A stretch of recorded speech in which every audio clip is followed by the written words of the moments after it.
Başla. 70 vurmuş. Start girirsiniz. Start buralara girir. Başla. Ready go dedi. Hə, start atacaq. Yaxşı. Davay. Sən də mənim qolum ağrıyor valla. Ne deyirəm sən qoy. Bilmirəm. Hadi. Yavaş. Qardaşım qolunda. Zapomnit меня. Dən qutanın bizdə qaldı yuxarı. İbrahim də mənə şeydir. Dilim sesi. Deyəsən qulansın. Mən olsam deyəcəm. Yox, işte deyərəm. Olsun, demirəm. Sən nədən danışırsan? Dərsin deyərəm.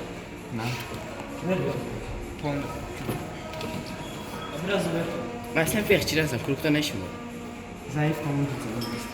Top girmirdi. Bəs sağla. Heç bilmirəm. Bir dənə bağlayaq da. Onların maçı mı? Bizim istədiyimiz. Onlara da baxmıram. Belə həqiqətən. Saçını açıb. Bir də gələn sıxansın. Ağrıyanda ağrıyanda.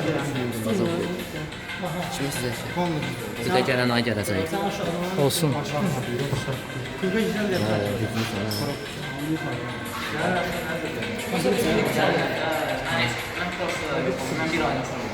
Aşağıdan bağlananda. Hə, görürsən qolum ağrı start girirsən, hə? Start girməmisən, hə? Mış.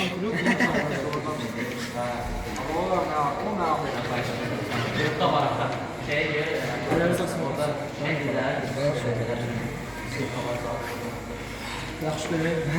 Tartışın görək təksiyələr yarışdırmasınlar. Bəs də tərbiyə minmir. Hakim düşür. İstəmirsən. Evlisin istəyirsən.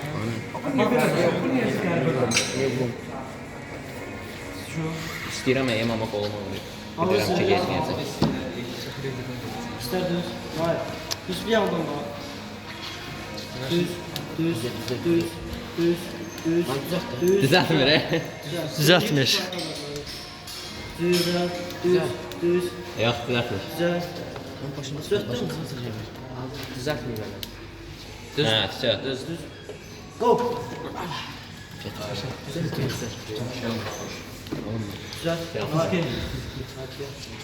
Şimdi yavaş-yavaş şey yapacağıq.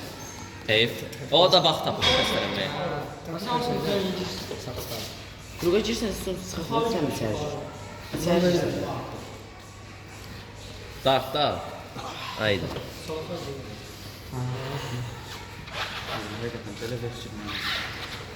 Sən ver, pişir bir dənə.